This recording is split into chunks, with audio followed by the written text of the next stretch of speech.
के धड़कन छाए गोरी तय धई वो कहीं मोर ठिकाना। तोर बिना सुना सुना लागे मोर जिंदगी के जमाना। रात रात तोर सुरता माँ नैना मोर भर आवे। तोर बिना ये दिल मोर हर पल तोला बुलावे।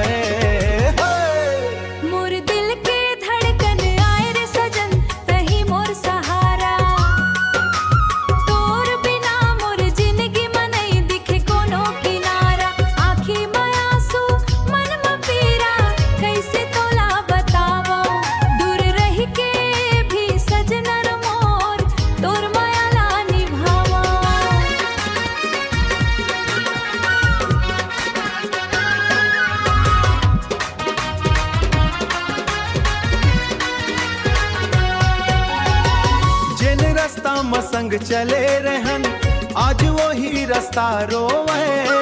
तोर बिना मोर हर खुशी अधूरा अधूरा होवे।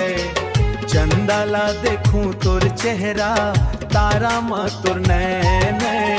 तोर बिछोह के दुखला गोरी सहिबे नहीं है नैन।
सपना